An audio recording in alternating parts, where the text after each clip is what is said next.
Assalamualaikum warahmatullahi wabarakatuh. Berjumpa kembali bersama Evangelis Yonatan Nandar. Teman-teman, terima kasih yang sudah bergabung di channel Yonatan Nandar, sudah subscribe, sudah like, yang sudah menjadi member. Saya haturkan terima kasih. Mudah-mudahan Allah Subhanahu wa taala membalas kebaikan teman-teman semua. Di sini si Nandar sangat pendusta. Pendusta berat, kau itu penyesat. Jadi siapa yang menambahi dalam kitab ini, Yesus mengatakan akan ditambahkan malapetaka kepadamu. Nah, Matius 12 ayat 38, ayat 40, yaitu Yesus akan diberi tanda mujizat seperti tanda Nabi Yunus. Yesus di dalam perut bumi 3 hari 3 malam sewaktu kematiannya.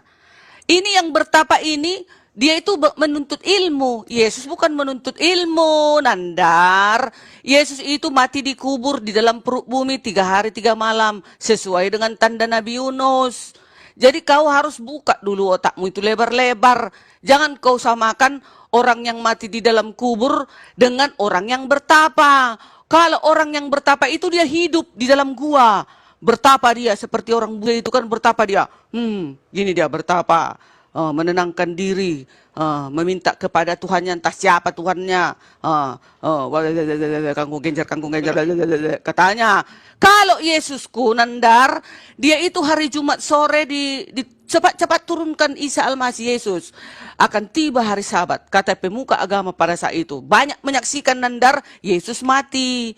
Kemanusiaannya mati, banyak saksinya. Bukan kaleng-kaleng, Nandar. Ayatnya pun jelas ini.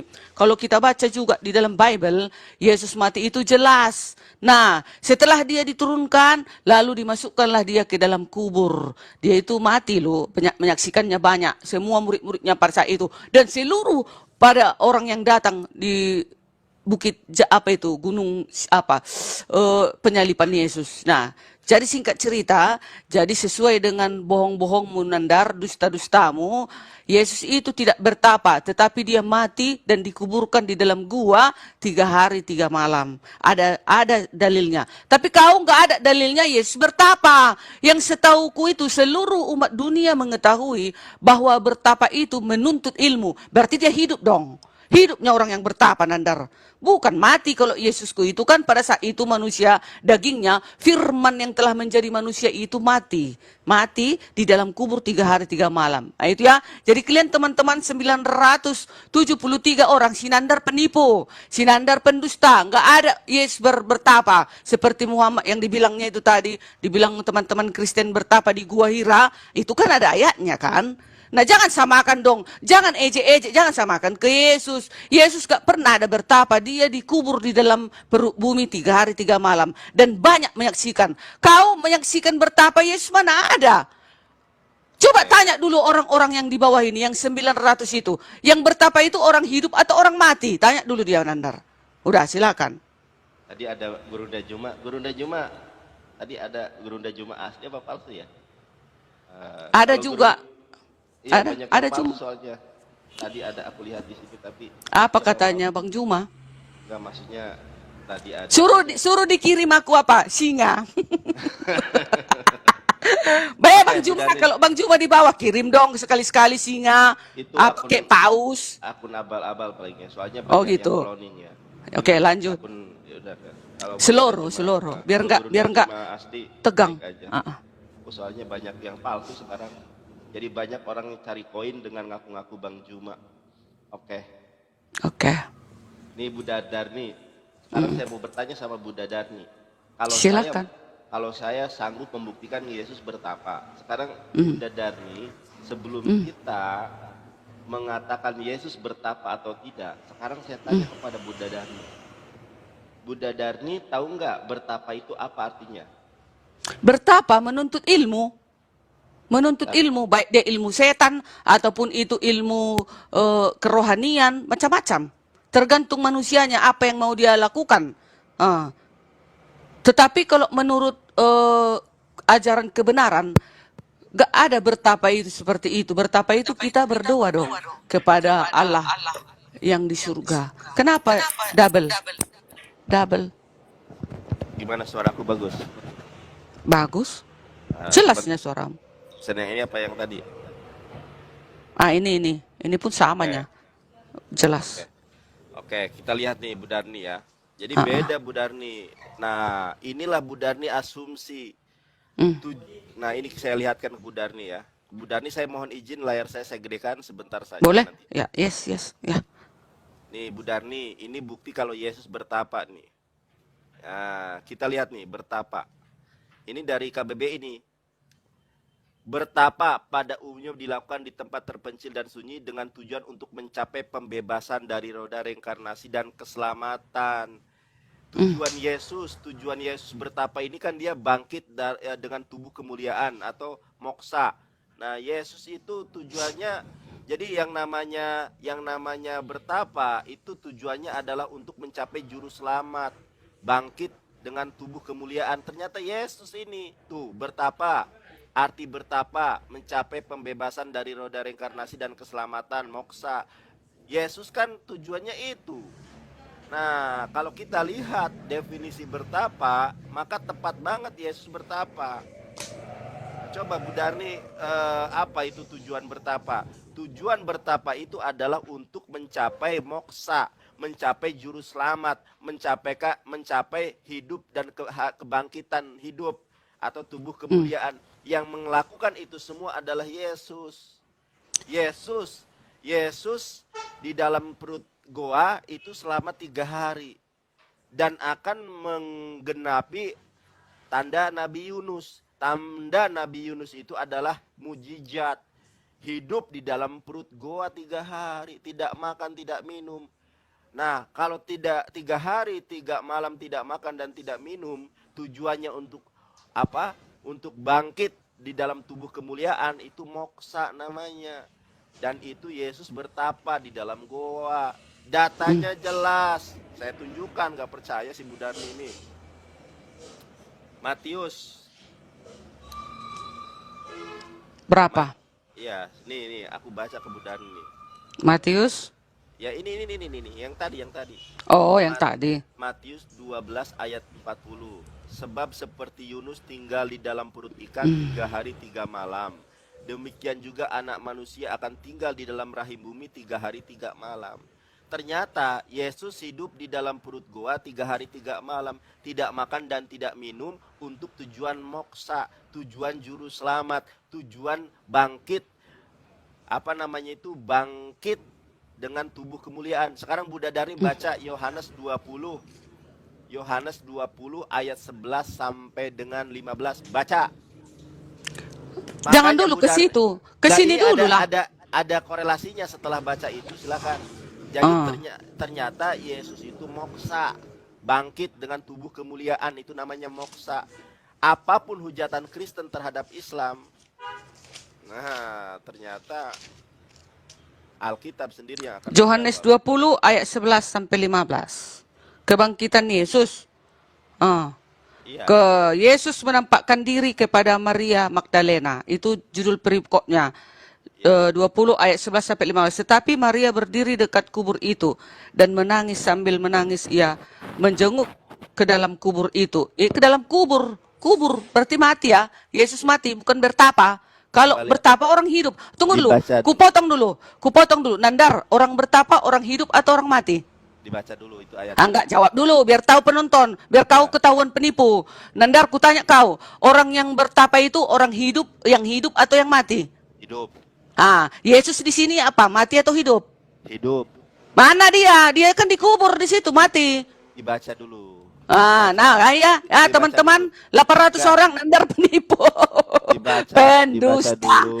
Pendusta lu. Dibaca dulu. Dusta lu. Oke. Dibaca dulu. Oke. Bener enggak? 20. Ya, Tetapi Maria berdiri dekat kubur itu dan menangis. Sambil menangis ia menjenguk ke dalam kubur itu. Dan tampaklah olehnya 2 orang malaikat berpakaian putih, yang seorang duduk di sebelah yang di sebelah kepala dan yang lain di sebelah kaki di tempat mayat Yesus berbaring. 13, kata malaikat-malaikat itu kepadanya, "Ibu, "Mengapa engkau menangis?"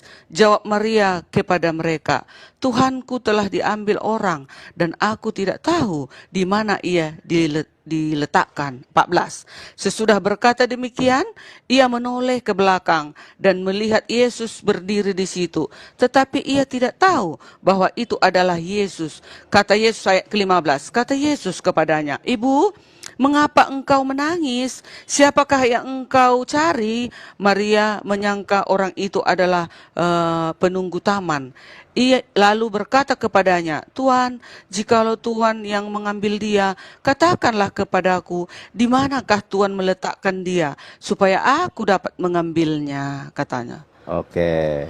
Iya, Boleh saya tanggapi. Nah, benar Bu Darni, iya, ternyata Yesus bertapa karena ketika Maria Magdalena mengunjungi kuburan Yesus yang berupa goa itu, ternyata di goa itu nggak ada Yesus. Yang dia sudah ada, bangkit. sabar dulu, belum kan Bu Darni tadi sudah selesai. Di situ tidak diceritakan Yesus bangkit. Di situ memang nggak ada mayat Yesus. Makanya justru Yesus sendiri tidak dikenali oleh Maria. Coba Bunda Dari baca tuh Yohanes 20 ayat ke Ya, sebentar. Yohanes 20 sebentar ya. Yohanes 20 ayat 14-15. Maria Magdalena tidak mengenali Yesus karena Yesus sudah moksa di dalam tubuh kemuliaan. Malah menuduh Yesus sebagai penunggu taman. Orang jelas-jelas yang berbicara dengan dia adalah Yesus. Itu karena Yesus bertapa. Tadi saya sudah tunjukkan tujuan bertapa itu adalah untuk mencapai moksa, mencapai keselamatan di dalam kebangkitan hidup tubuh kemuliaan. Nih saya tunjukkan lagi Bu Darni. Si Bu Darni ini. Nih teman-teman lihat ya, tujuan bertapa itu apa? Nih Bu Darni lihat nih. Bertapa pada umumnya dilakukan di tempat terpencil dan sunyi dengan tujuan untuk mencapai pembebasan. Nah, Yesus kan untuk pembebasan, juru selamat ya, dari roda reinkarnasi dan keselamatan atau moksa. Tuh, ternyata Yesus yang bertapa untuk mencapai moksa, keselamatan. Dor. oke, udah. Nah, Nah, sekali lagi, kutanya lagi si Nandar dan para penonton yang di bawah 722 orang. Kalau orang yang bertapa itu yang matikah atau yang hidup? Jawab, yang hidup. Nah, Yesus yang tercatat di dalam Matius 28 ayat 38 sampai Matius 12 ayat 38 sampai 40 itu mencatat bahwasanya Yesus apa? Yesus mati dikuburkan, kan gitu. Sementara kalau orang yang bertapa itu orang yang hidup. Apa arti bertapa? Nah, saya sudah dapat ini ya. Mari kita baca apa arti bertapa. Satu, mengasingkan diri, dirinya mengasingkan ke tempat suatu tertutup, mengasingkan diri dari keramaian dunia dengan menahan nafsu, makan, minum, tidur, birahi untuk mencari ketenangan batin. Yang kedua, menjalani hukuman penjara sebagai ganjaran yang diterima dari perbuatannya itu. Ia terpaksa bertapa selama 2 tahun dalam penjara. Nah, itu orang yang hidup. Bertapa dibilang. Kalau orang yang mati tidak dikatakan bertapa, Nandar. Aduh, belah dulu otakmu itu. Belah dulu otakmu itu. Kau cuci dulu, kau ringsoi dulu otakmu itu. Kotor sudah semuanya di dalam. Karena selalu membilang Yesus menikahlah, Yesus bertapalah. Udah kotor kali otakmu itu berarti, Nandar. Kotor kali. Kurasa udah hitam. Jadi harus kau cuci dengan baik clean. Harus kau baik udah clean. nih, Udah, jangan silakan. nyerang pribadi, udah jawab aja Iyalah. dulu. Apa enggak, bukan menyerang pribadi ini. Apa enggak betul otakmu kotor? Kau bilang Yesus menikah. Kau Udah bilang, selesai? kau tunggu belum? Kau bilang Belum. Yesus bertapa. Sementara di sini orang yang bertapa itu orang yang hidup. Yesus di dalam buku ini, Matius ini, dia mati dan dikuburkan dan banyak menyaksikan. Dan ditunggu Maria pun. Tapi dia bangkit kembali karena dia bangkit untuk apa? Untuk sebagai Tuhan dan Juru Selamat. Menunjukkan kuasanya. Dia bangkit. Beda yang kau bilang bertapa itu, Nandar. Kaulah, ulangilah, kaulah gitu. Sudah. Kaulah sekarang. Ya, jangan Udah nangis. kujelaskan tadi ya. Bertapa itu bagi orang yang hidup. Baik. Oke.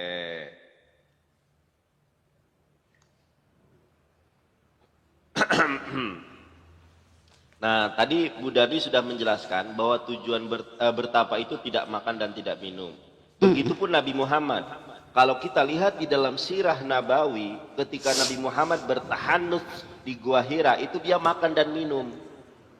Istrinya Khadijah radhiyallahu anha itu selalu membawakan bekal minum, bekal makan, ya.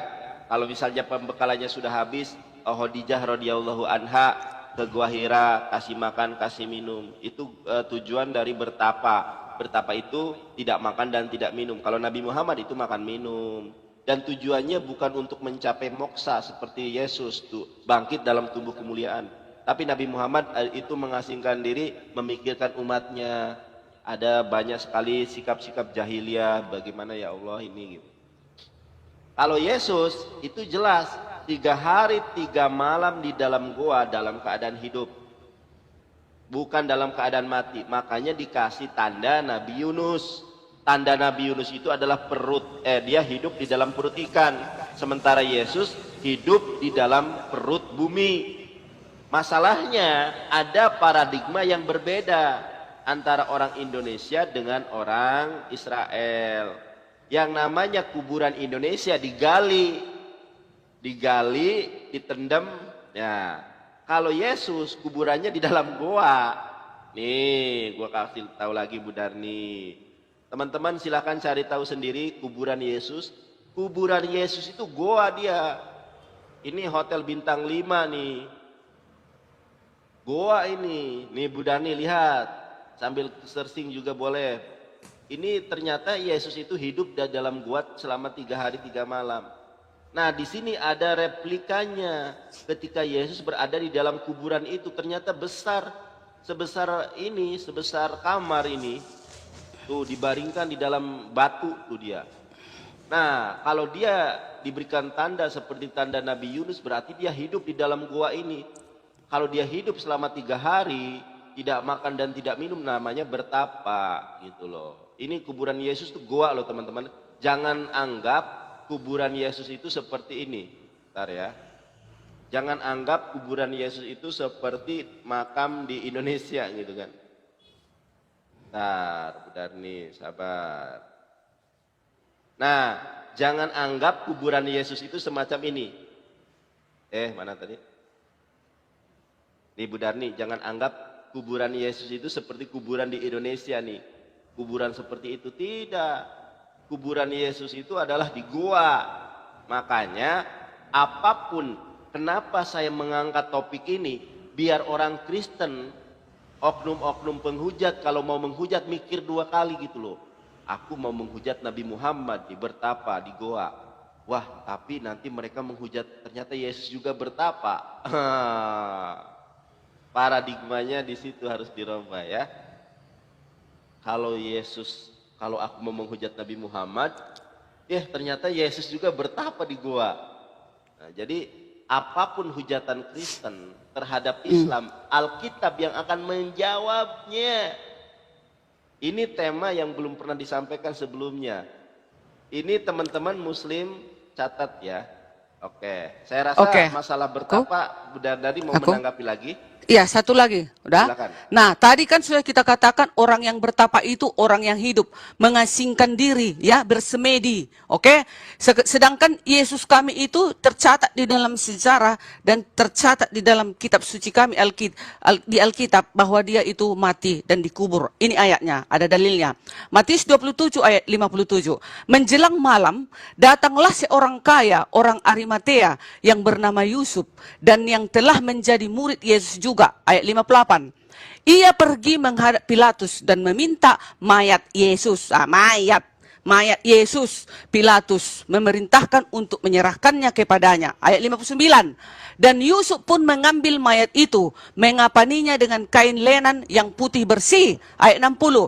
Lalu membaringkannya ke dalam kuburnya yang baru, yang digalinya di dalam kuburnya yang baru, yang digalinya dalam kuburnya di Bukit Batu. Dan sudah menggulingkan sebuah batu besar ke pintu kubur itu pergilah ia.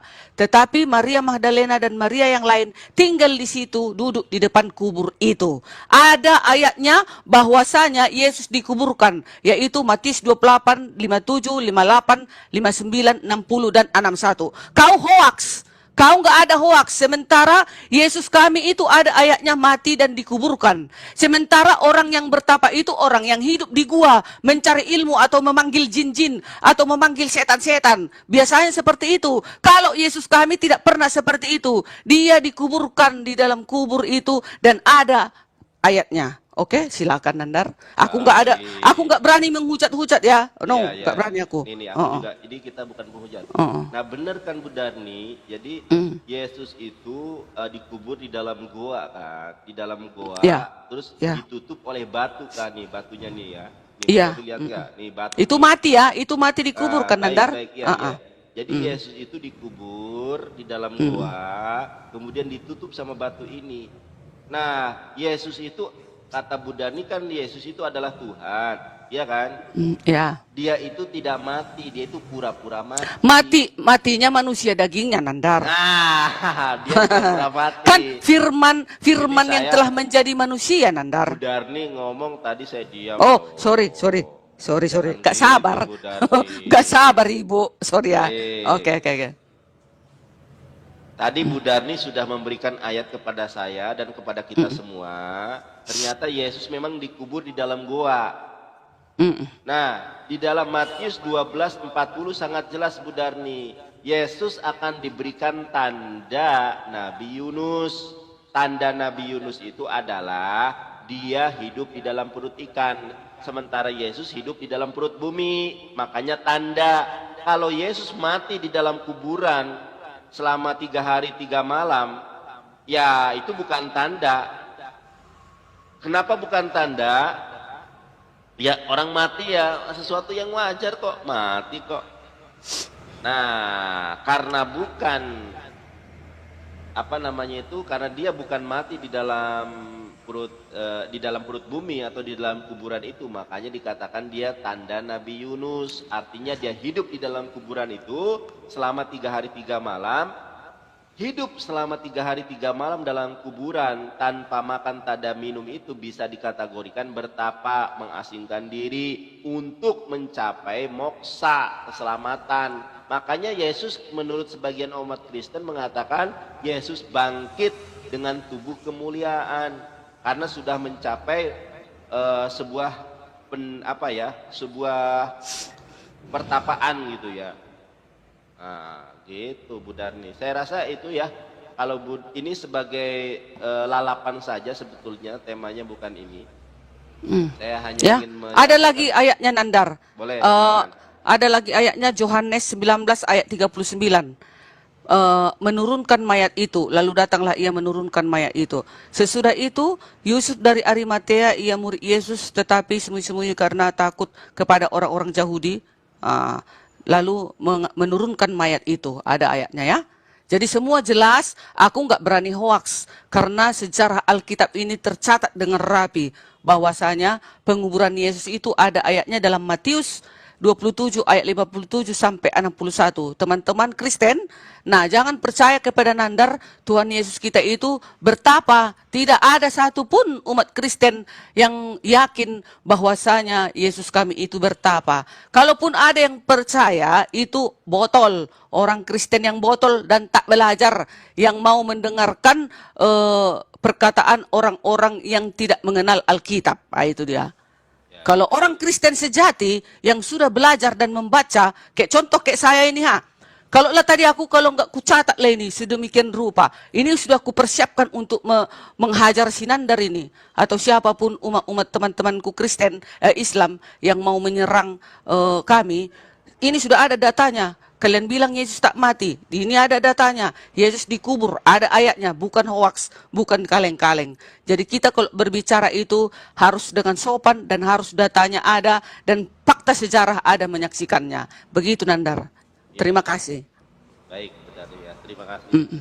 Itu sudah simpulan apa gimana? Udah, kesimpulannya Yesus tidak bertapa. Yesus mati.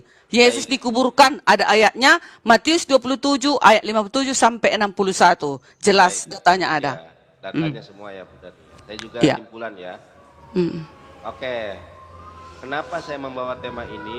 Biar teman-teman, apa itu? Nama itu? Tapi di pinggir jalan, ambulan datang lewat. Ambulan, ya, baik. Baik. Masih tembus, padahal udah di plafon, tembus suaranya. Siap. Mm. Oke, kenapa saya mengangkat tema ini? Karena banyak orang Kristen yang tidak paham. Ternyata kuburan Yesus itu dalam goa. Ya memang di gua ya. Nah, di goa. Jadi goa itu tempat malaikat-malaikat gelap, malaikat-malaikat jahat. Nah, makanya ketika Maria di dalam gua itu malaikat yang mana itu yang menghampirinya? Takutnya malaikat ini, malaikat Lucifer kan? Harus ada datanya dong, bahwasanya di gua itu ada malaikat Lucifer. Iya. Buatlah datanya. Iya, oke. Jangan asal asumsi, ya. Justru data itu asumsi juga dari ini, dari LAI. Data yang ada katanya malaikat-malaikat jahat akan dikirim ke dalam gua-gua. Itu di dalam 2 Petrus 4 ayat ke-4. Iblis-iblis akan dikirim ke gua-gua. Nah, kalau Bu Dani percaya dengan ayat itu, jangan-jangan malaikat yang berbicara dengan Maria Magdalena di gua Yesus itu bukan malaikat. Karena menurut ayat Alkitab yang berbicara dalam gua itu katanya tapi itu secara objektif saya bilang itu penyesatan dari LAI, karena di dalam bahasa Yunani-nya nggak ada kata goa di situ. Ya, jadi saya objektif nih, itu terjemahan LAI yang gabrul, nggak ada di dalam bahasa Yunani-nya. Di dalam 2 Petrus 4 itu dikatakan setan dikirim ke gua-gua, nggak ada gua-gua. Makanya apapun hujatan Kristen, maka Alkitab yang akan menjawabnya. Kemudian simpulan dari Yesus bertapa di gua ini Bu Darni adalah Yesus memberikan tanda seperti tanda Nabi Yunus. Tanda itu adalah mujizat. Mujizat Nabi Yunus itu adalah hidup di dalam perut ikan selama 3 hari 3 malam. Yesus pun akan hidup di dalam perut bumi selama 3 hari 3 malam. Kalau dia mati di dalam perut bumi itu namanya bukan mukjizat, bukan tanda. Semua orang juga mengalami mati di dalam kuburan. Justru kalau dia mati dalam kuburan itu bukan tanda Nabi Yunus, karena Nabi Yunus tidak mati di dalam perut ikan. Nah, kalau tanda Nabi Yunus berarti Yesus hidup di dalam kuburan selama 3 hari 3 malam, tidak makan dan tidak minum. Kalau kita lihat tujuan dari bertapa, tujuannya adalah mencapai hidup baru, mencapai kemuliaan baru atau moksa. Ternyata Yesus ketika tidak dikenali oleh Maria Magdalena di dalam Yohanes 20 ayat 11 sampai 15, orang Kristen mengatakan bahwa Maria itu melihat Yesus di dalam tubuh kemuliaan. Berarti ini sama dengan bertapa. Karena tujuannya adalah moksa, hidup yang baru, kebangkitan yang baru. Itu tema tentang Yesus bertapa di gua. Ini hanya tema baru yang sudah saya sampaikan di awal, 15 menit atau setengah jam sudah beres. Begitu Bu. Tapi bilang juga Nandar dengan catatan bahwasanya yang bertapa itu orang yang hidup ya. Gitu dong. Iya, orang yang hidup ya. Orang yang hidup yang bertapa, orang mati nggak bertapa ya. Iya. Oke. Iya, kembali nih Bunda nih. Sebentar kan kita selesaikan. Berapa menit? Paling tadi kan sudah saya katakan ini bahas ini paling 15 menit atau setengah jam. Iya. Mungkin kita 20 menit lah. Iya. Nah, kalau debatnya semacam ini kan enak udah. Enak ya kan? Iya. Jadi ada orang tercerahkan. Bukannya kalau kita saling hujat-hujatan, anjing kau, babi kau, setan yang ketawa. Ya kan? Sorry. Ketawa lah setan-setan ya kan? Tepuk tangan, ore katanya. Kita ini sebenarnya semua sama di mata Tuhan. Kita ini semuanya, dia tidak menginginkan kita tinggal di neraka. Tuhan itu membuat tangannya seperti ini, baik Nandar dan saya juga. Tuhan itu menginginkan kita agar jangan masuk ke api neraka. Kita ini kalau boleh, semua kita umat manusia harus selamat. Gitu loh Nandar. Iya kan, teman-temanku yang di bawah semua. Oh. Jadi kita harusnya berdiskusi yang begini dia, santun. Nah, kalaupun nanti aku tetap di pendirianku, Nandar di situ juga, ya udah penonton yang menilai, kan gitu. Gitu. Jadi kita tetap sehati dan sejiwa dan setanah air dan sebangsa, dan satunya presiden kita, yaitu sekarang masih Bapak Jokowi, ya kan? Pilih siapa nanti? Itulah nggak tahu aku. Aku Sama pengen aja. nanya. Iya, aku pengen nanya nih. Bu Darni Kalau mana? bisa Bapak Prabowo lah. Bapak Prabowo sama si Gibran lah. Ya kan? Nandar siapa? Hah? Karena aku tengok juga si Gibran itu dulunya aku nggak balasor. Aku tengok cara-cara dia menyapa orang, cara-cara dia tunduk kepada orang-orang tua. Dia sangat sopan sekali.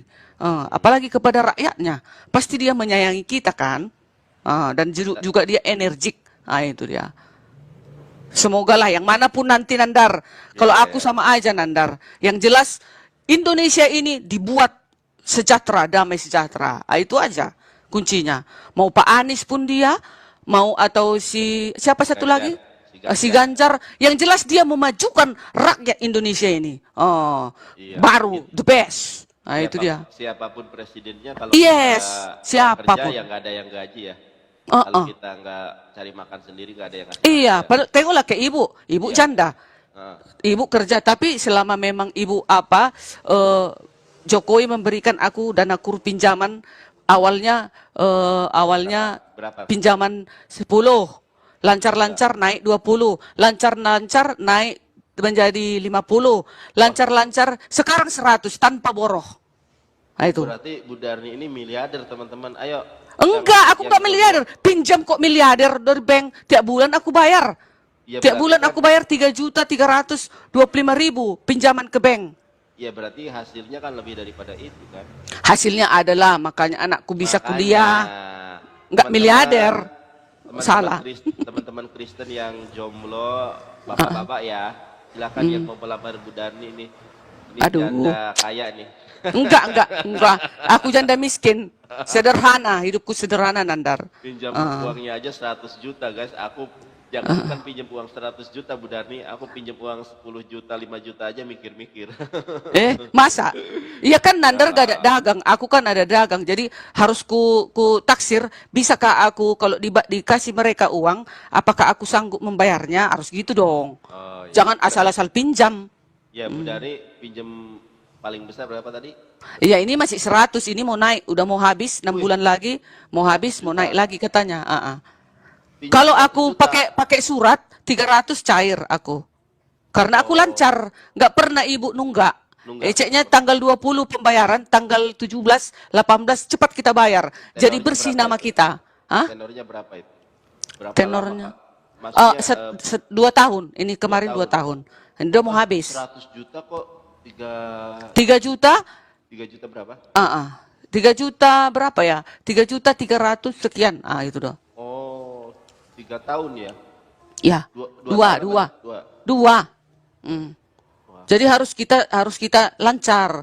Kalau kita lancar, Omset dagangnya berapa? ya begitulah Nandar, nggak usah lah dibilang-bilang. Pokoknya bisalah untuk menghidupi sehari-hari, bisa untuk bertahan hidup, bisa untuk membantu-bantu kalau ada ceknya dari gereja ada minta dana dikit-dikit, bayar perpuluhan lah, bayar persembahan. Ini banyak.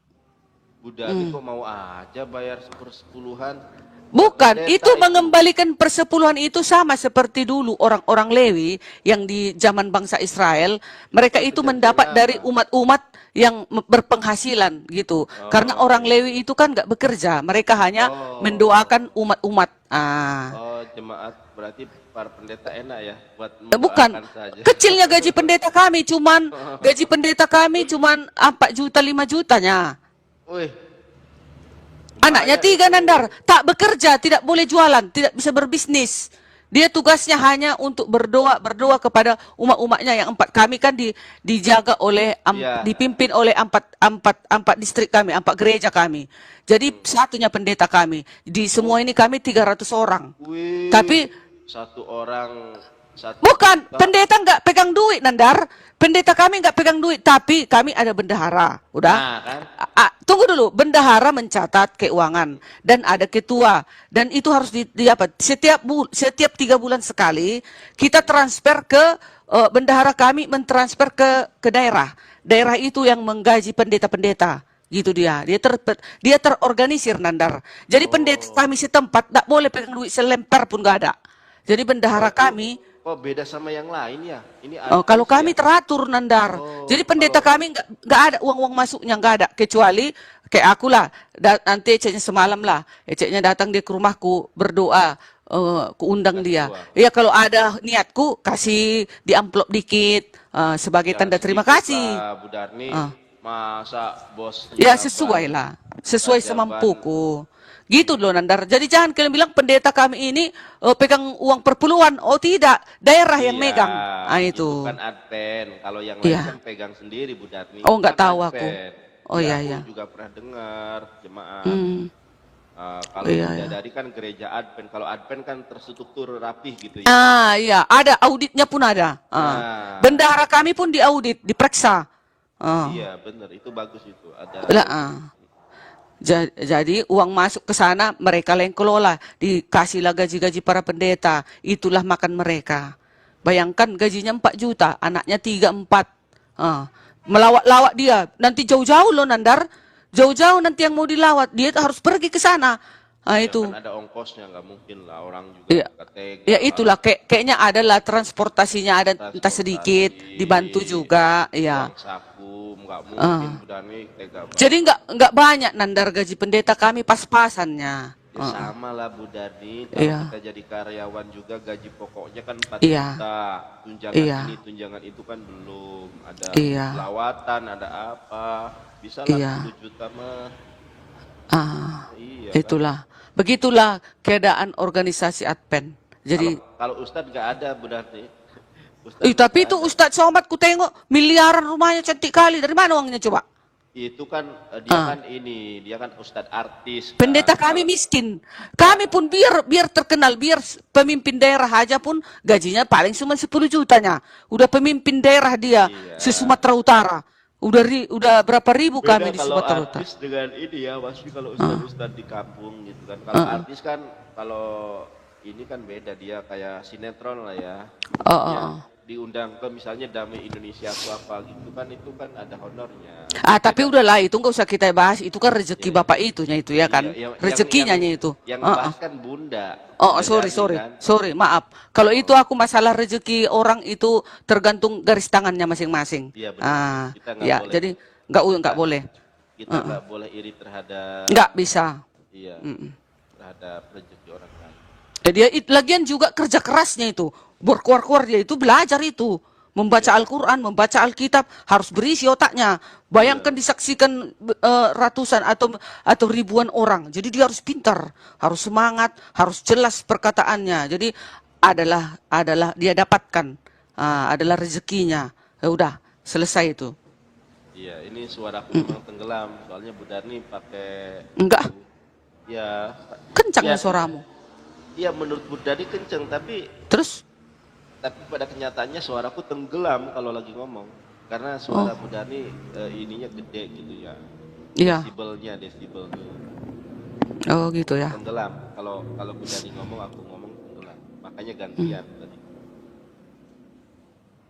Gimana kalau Bu Darni nggak ngomong nggak tenggelam ya? Dari tadi suaramu bagus kok ku dengar. Walaupun aku ngomong Nandar, sama aja kencang suara kita. Bu Darni nggak kemana-mana?